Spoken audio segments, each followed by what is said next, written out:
I think a lot of people have like a bad kind of image of teenagers, but actually a lot of us are very like passionate about the environment. I think giving us a voice, because we're the next generation as well, so giving us a voice would definitely kind of help other people to listen and also help other people to make a change for the future. I feel like it's hard to change people's mindsets because it's not like climate change hasn't been around, but I feel people have been conditioned to think that it's such a large scale problem and how can I as an individual help? Biggest problem with climate change is it affects the people who are most in control of it, like refugees and poor people, and people just less fortunate. It affects them the most.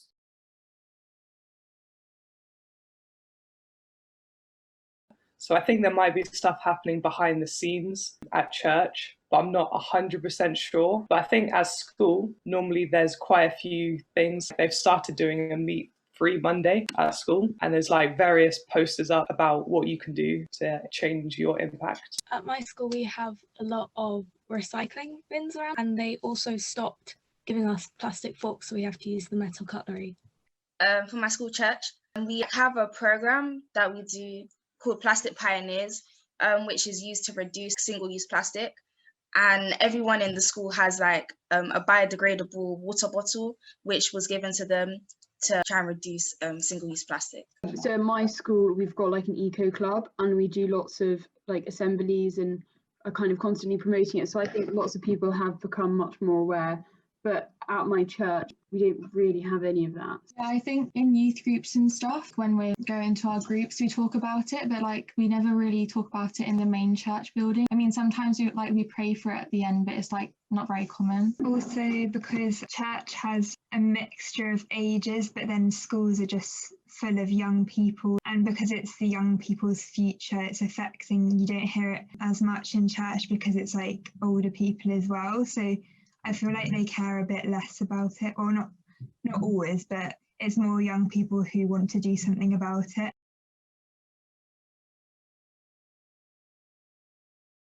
I guess maybe it would be good to talk about it from not just like a notices point of view, but maybe in like a sermon. You could have a sermon series on the environment, because I'm probably quite a lot to say about it. I think maybe one other thing that churches can do, because churches often have like mission partners and stuff like that, so maybe they could have like a charity they're associated with does stuff specifically with the environment. That could be an idea. Yeah, and like involving it in prayer, so it's like really collective and like something everyone can relate to and work with to get the message across. And so it's continuously being said, and it's not just like once in a while they say it, it's just all the time. So this message is like always there and people know it's important. And I feel like because for like churches especially, because it's quite a community, so it's such an opportunity to like make a change or to do something. There's this thing, I don't know if you heard it, it's called TerraCycle, and you can like recycle things that like you wouldn't normally be able to, like crisp packets or like toothpaste, and that's like a good thing that like churches, because like different places can sign up for it. So if churches like sign up to be a crisp recycling point, then everyone can just bring their empty crisp packets and then they can all be recycled, which I think would be a good idea. I feel like maybe obviously in my church, because we have an adult eco team, maybe there can also be a teenage eco team, and they can both like have separate meetings and discuss different ideas, and then maybe once every week or so they kind of come together and express the different ideas that we can share with each other. I'd like our church to engage more in the climate change movement. Maybe we could plant flowers or trees, or have different bins for different items to recycle and stuff like that. Something that my school, or that I want more schools to get involved in, is offering alternative methods of transport, or supporting people who bring bikes into school by having bike racks available, because even though taking public transport is much better than going in your own vehicle, it can make so much of a difference if lots of people on wide scale decide to walk or to ride a bicycle in school. I think churches and also schools could use hay bales as a form of insulation, because churches are like really big buildings and like they take a lot of energy to heat up, and because there's such an abundant amount of hay which is like often not disposed of in like an eco-friendly way, it could be used.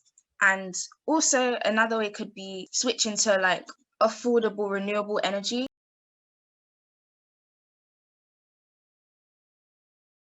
Well, for A level, I am doing like geography and biology, and I want to study environmental sciences at university. So I guess I just want my future job to be like helping the climate crisis.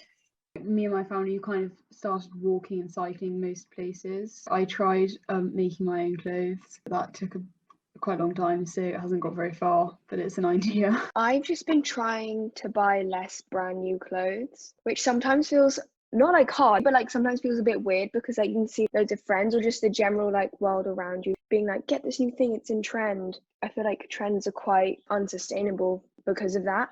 So just kind of been accepting hand-me-downs and going to charity shops and stuff a bit more. And if I do buy something new, it's something that will last me a very long time. We stopped throwing away jars, and we also use the jars instead of buying Tupperware, because then you don't have to buy more plastic. Whenever we have clothes that we don't need, we don't throw them out, we give them to family and charities. We cook more plant-based meals, so we eat less meat. And we also buy toilet paper that isn't in plastic because it comes in like a big cardboard box. When climate protests were still happening, I remember I went to one and like the atmosphere was really amazing. That was like when I fully realized, okay, I'm gonna really try and like help the environment. And then during lockdown, because of masks and like disinfectant wipes, I was realizing the mass use of them, and they're small little things, but because they're so convenient, so many people use them. So I wrote to Boris Johnson. I wrote a letter saying I think we should stop the use of disinfectant wipes in schools, which didn't work. He didn't like respond or anything. I then took it to my school, and I think they've stopped buying the wipes now. Often it's easy to make the convenient changes. So personally, about 2 years ago, I stopped eating meat. And then 2 months ago, I've stopped eating fish as kind of one way that I can reduce my impact. But then my mum has always been a vegetarian her whole life. So it's actually quite easy for me to suddenly change my diet. But in terms of, we still drive around in a car because that's convenient. We haven't really made the inconvenient changes. We don't actually have a lot of time, especially, we're the future generation. So what people are doing now, obviously in the next, let's say 30 years or so, they may not be around and we're going to be left to pick up the pieces. I was thinking about going vegetarian, but it's quite hard because of our culture, we eat a lot of meat, so it's kind of like part of the way we eat. But I think going vegetarian is a big part of protecting the environment. But especially if you find it hard in your culture to kind of stop doing that. And also not buying too many clothes because of how much water is being used to create this product.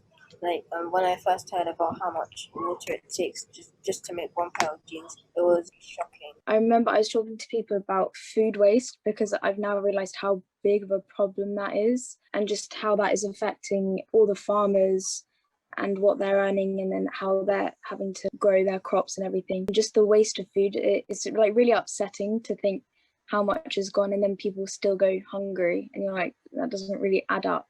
I think another thing is, because like we're Christians, we can kind of do it as an act of worship, and we can do it joyfully in a way, because that is part of serving God, can be the way you treat the environment. Yeah, like God made this world for all of us to enjoy, and we are destroying it, so I think we should do our best to try and protect it and honour God. So our faith plays a big role in protecting the environment. Yeah, and it'll also show that we are doing what He would want us to be doing, and also us recognizing that we're going to be praising God and worshipping Him and helping to sort this problem